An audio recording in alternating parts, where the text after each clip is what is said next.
أهلا وسهلا بكم، أهلا وسهلا بكم في قناة أبو إبراهيم، في قناة أبو إبراهيم. حياكم الله نورتونا، حياكم الله نورتونا، أهلا وسهلا بكم شرفتونا.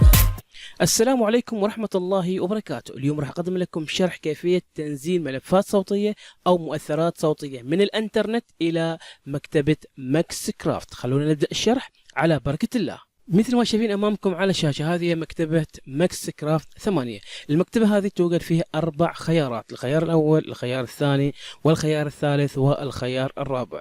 راح نبدأ من أول خيار من جهة اليسار. الخيار الأول هذا توجد فيه جميع الملفات الصوتية. على سبيل المثال لو ضغطنا على هذا الخيار توجد عندي آلات مثل ما مكتوب عندي هنا: أكوستيكا، جيتار 18، عندي 18 آلة موجودة معانا هنا.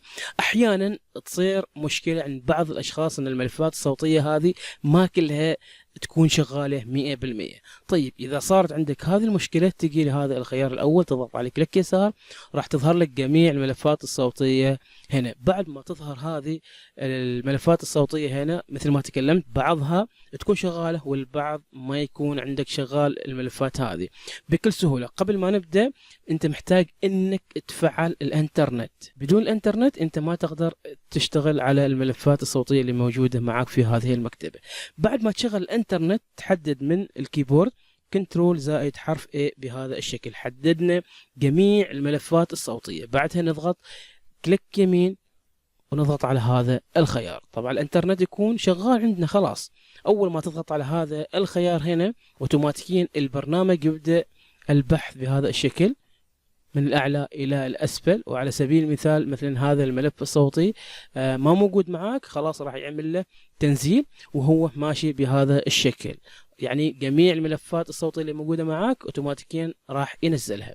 طيب الخيار الثاني هذا، الخيار الثاني هذا يتيح لك انك تضيف ملفاتك الصوتية الخاصة بك انت. بكل سهولة تضغط على هذا الخيار، وعلى سبيل المثال عندي هنا مثلا MP3 اضغط عليه، هذا ابو ابراهيم، اضغط موافق. مثل ما شايفين هذا الملف ابو ابراهيم عندي اصوات خاصه فينا هنا انضافت معاي في مكتبه ماكسكرافت، يعني خلاص اصبحت الملفات عندي في المكتبه هذه. طيب في حاله اني انا مثلا اريد اضيف ملفات اخرى عادي بنفس الطريقه، ضيف ملفات ثانيه ما في مشكله.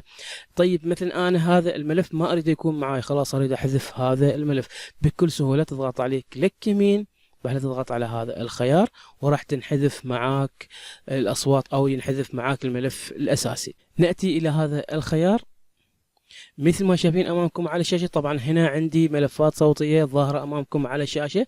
طبعا أنت لما تجي وتضغط أول مرة ما راح تظهر معاك ملفات صوتية، هنا راح تكون هذه القائمة فاضية تماما. طيب الملفات الصوتية هذه من وين جات؟ طبعا من هذا الموقع. مثل ما شايفين هذا موقع خاص بالأصوات والمؤثرات الصوتية.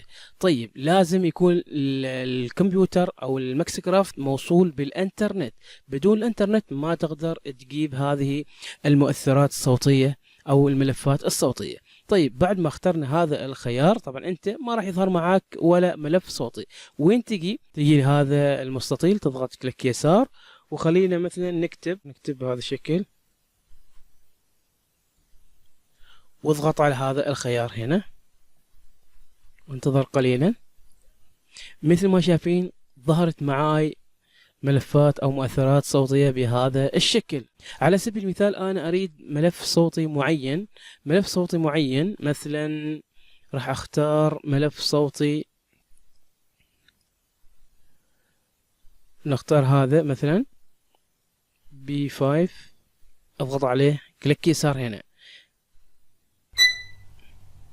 لو تلاحظون ان الملف الصوتي اول ما اضغط عليه راح يعمل تنزيل. وين احصل هذا الملف الصوتي بعد ما ينزل عندي؟ اضغط على هذا الخيار راح يتواجد معاي هنا. وين قلنا هذا هو الملف الصوتي اللي نزلناه قبل شوية، نشغله مثل ما سمعنا.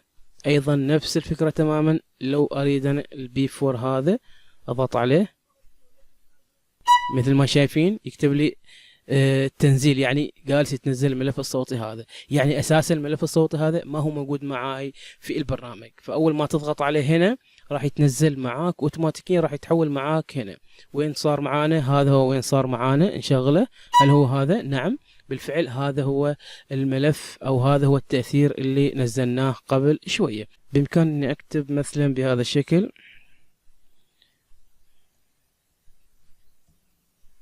واضغط على هذا الخيار. مثل ما شايفين هذه كلها مؤثرات. طبعا المؤثرات هذه ما هي موجودة معانا في الماكس كرافت، فانت اي تأثير حاب يكون معاك مجرد انك تضغط عليه مثلا هذا، مثل ما شايفين يتنزل معنا الصوت. خلاص الملف الصوتي هذا اصبح موجود معانا. نضغط على هذا الخيار ونشوف الملف الصوتي هذا. وين الملف الصوتي؟ هذا هو. نضغط عليه. مثل ما استمعنا، يعني اي مؤثرات صوتية انت حاب ان تكون معك تقدر تنزلها من خلال هذا الخيار او هذا الموقع باذن الله تعالى. طبعا انا ما تعمقت كثير في هذا الموقع، ما تعمقت كثير في هذا الخيار حقيقة، فقط حركات بسيطة كذا، فحبيت اني اوصلكم هذه المعلومة، واتمنى هذا الشيء يفيدكم كثير باذن الله تعالى. الان ننتقل الى الخيار الرابع والاخير اللي هو هذا النجمة. الخيار الرابع او النجمة هذا، طبعا النجمة هذه تدل على الأشياء المفضلة لديك. يعني على سبيل المثال لو عندك أنت بعض الأصوات، بعض الإيقاعات أنت تستخدمها، وهذا الشيء تستخدمها بكثرة يعني باستمرار، بإمكانك مجرد أنك فقط تعلم عليها بالنجمة هذه راح تتواجد معك في هذه القائمة. يعني على سبيل المثال هذا الخيار مثلا، هذا المؤثر الصوتي انا احب انه يكون معاي من ضمن الاشياء او من ضمن الاصوات اللي انا احبها واستخدمها كثير. بكل سهوله تعلم عليه هنا، كليك يسار مثل ما شايفين، اوتوماتيكيا راح يتحول معاك هنا في قائمه المفضله لديك. هذا هو الملف الصوتي. نستمع للملف الصوتي. طيب ايضا نستمع للملف الصوتي هنا، هو نفس الشيء. ايضا لو حبيت مثلا يكون معي هذا الملف الصوتي بنفس الطريقه، اعلم بهذا الشكل، اوتوماتيكيا راح يتحولون معي الاصوات وين؟ في هذه القائمه. طبعا من خلال هذه القائمه او هذه النجمه بامكانك انك توفر وقت كثير انك تبحث عن ملفاتك الخاصه او الملفات اللي تستخدمها بكثره، بدل ما تبحث عن بيانو او جيتار او ايقاع، والله انا كنت استخدم هذا الايقاع وين راح والى اخره. هذه النجمه او هذا الخيار يوفر لك مجهود، يجمع لك جميع الاشياء اللي انت تحبها او جميع المعزوفات او المؤثرات اللي انت تحبها ودائما تستخدمها، كلها راح يجمع لك اياها في هذه الخانه. طبعا اتمنى ان افدكم بهذا الشرح، واتمنى تدعمون هذه القناه عشان نقدم لكم كل ما هو جيد ونستمر معاكم باذن الله تعالى. والى هنا، والسلام عليكم ورحمه الله وبركاته. اخوكم ابو ابراهيم.